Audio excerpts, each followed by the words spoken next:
Assalamualaikum warahmatullahi wabarakatuh. Sebelumnya yang saya hormati kepada dosen pengampu mata kuliah Fikih Jinayah yakni Bapak Ahmad Fauzan MSI serta teman-teman mahasiswa yang saya banggakan. Sebelumnya perkenalkan, nama saya Indra Purnomo Sidik dengan NIM 10324035 dari kelas HTNA. Dan pada kesempatan kali ini saya akan menyampaikan materi mengenai hudud yang merupakan bagian penting dalam pembahasan hukum pidana Islam. Pembahasan akan saya bagi menjadi dua bagian, yaitu hudud pertama dan hudud kedua, sesuai dengan materi yang telah kita pelajari selama di kelas. Pertama-tama, mari kita bahas tentang pengertian hudud terlebih dahulu. Secara bahasa, hudud ini berasal dari kata had, yang berarti batas atau larangan. Sedangkan secara istilah, hudud adalah hukuman yang telah ditetapkan oleh Allah Subhanahu wa Ta'ala dalam Al-Quran dan hadis, yang jenis dan kadarnya tidak boleh diubah oleh manusia. Hukuman hudud bersifat tetap, tegas, dan mengikat karena bertujuan untuk menjaga kemaslahatan umat dan mencegah terjadinya kejahatan.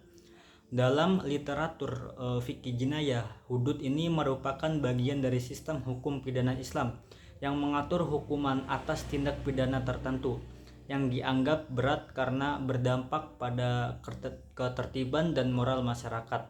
Selanjutnya masuk ke pembahasan hudud pertama. Nah, pada bagian ini biasanya dibahas jenis-jenis tindak pidana yang dikenai hukuman hudud.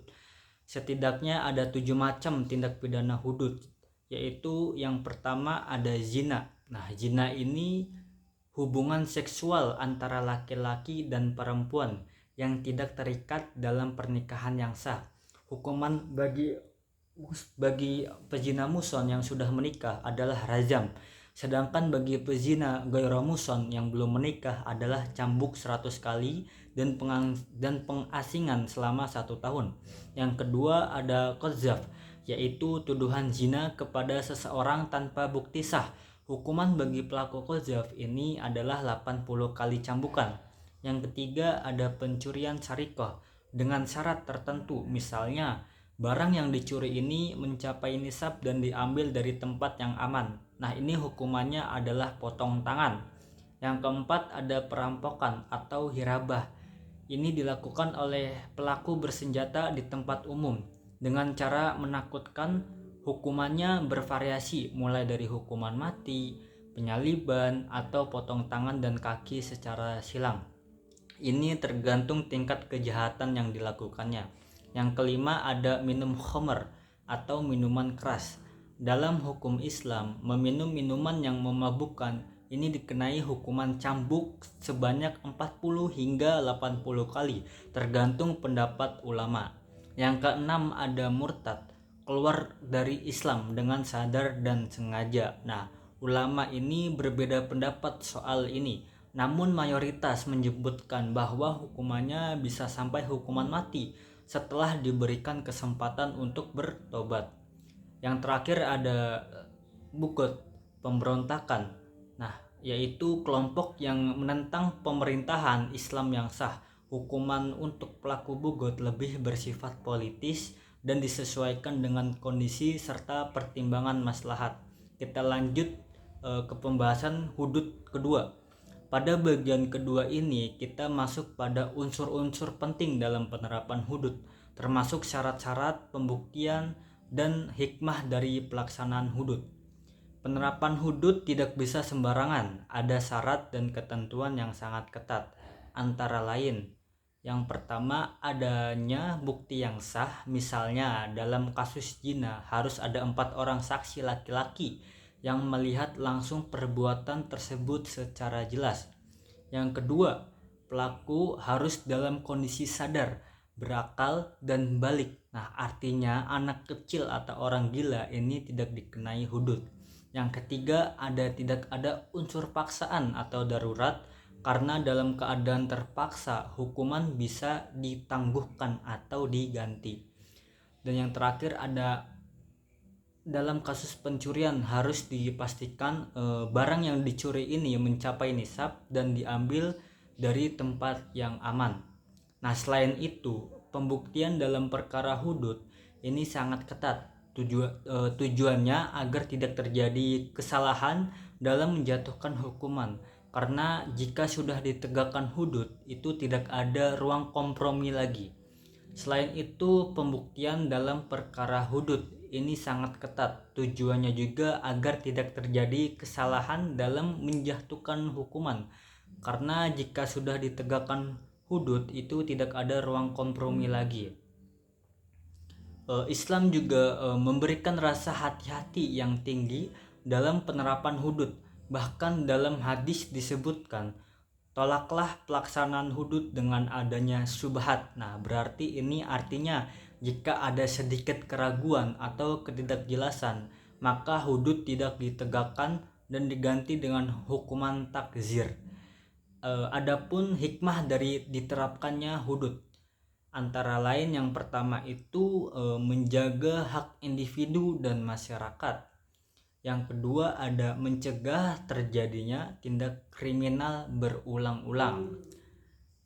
Yang ketiga ada membangun rasa takut dan kesadaran moral dalam masyarakat.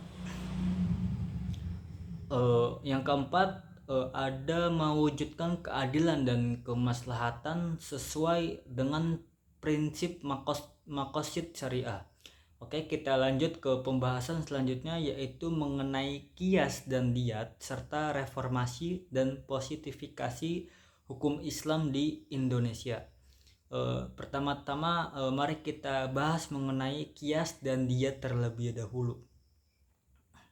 Dalam konteks hukum pidana Islam, qiyas ini merupakan salah satu metode istinbat hukum atau penetapan hukum melalui analogi. Secara sederhana, qiyas berarti menyamakan hukum suatu perkara baru dengan perkara lama yang terdapat dalam Al-Quran atau hadis karena adanya persamaan ilat atau alasan hukumnya.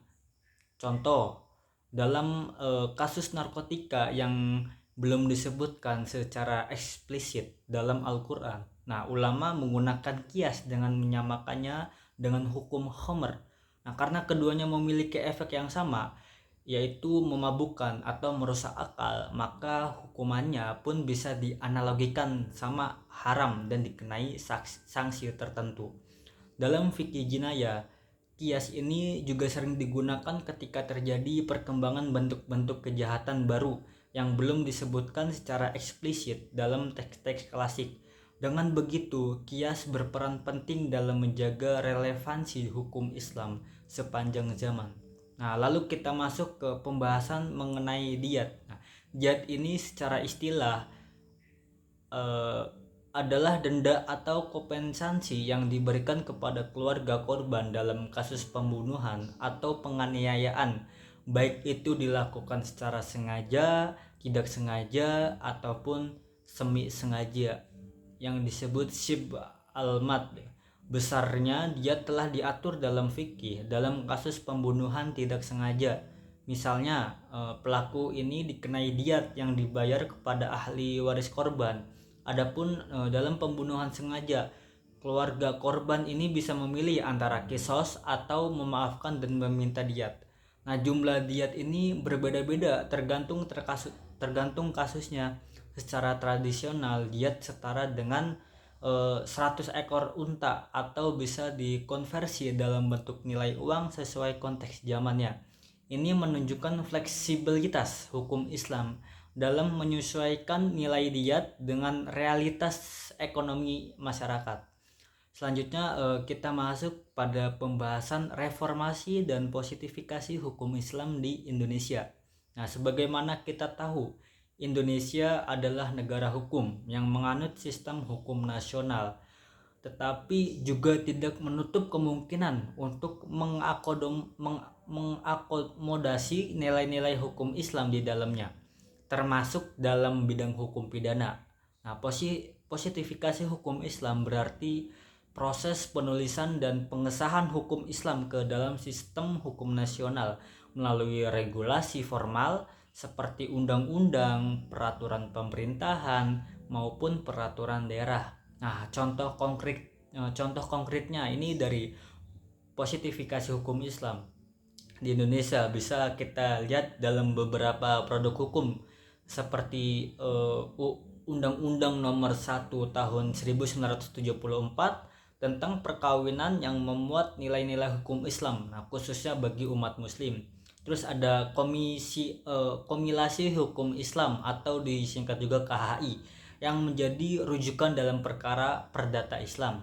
Terus yang terakhir ini ada UU nomor 21 tahun 2008 tentang perbankan syariah yang merupakan bentuk positifikasi dalam bidang ekonomi. Nah, terus juga serta beberapa kanun di Aceh yang mengatur tentang jenayah termasuk hudud, kisos, dan diat. Namun perlu dipahami bahwa proses positifikasi tidak selalu mudah. Ada beberapa tantangan seperti pluralitas hukum di Indonesia, perbedaan mazhab, hingga sensitivitas terhadap prinsip negara hukum yang sekuler. Nah, disinilah pentingnya reformasi hukum Islam, yaitu upaya penyesuaian antara nilai-nilai fikih klasik dengan konteks sosial dan hukum modern tanpa menghilangkan ruh dan prinsip dasar syariah.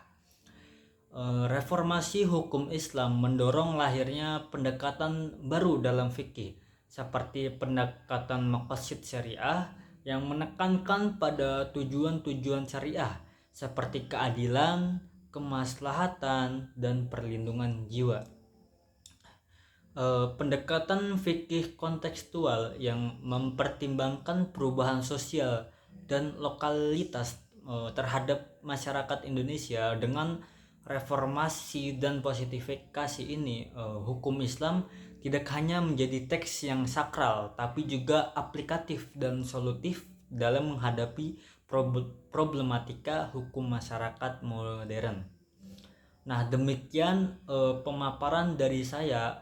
Semoga apa yang saya sampaikan dapat menambah wawasan dan menjadi refleksi bagi kita semua sebagai calon intelektual muslim yang mampu merespon tantangan zaman. Kurang lebihnya mohon maaf. Wabillahi taufik walhidayah. Wassalamualaikum warahmatullahi wabarakatuh.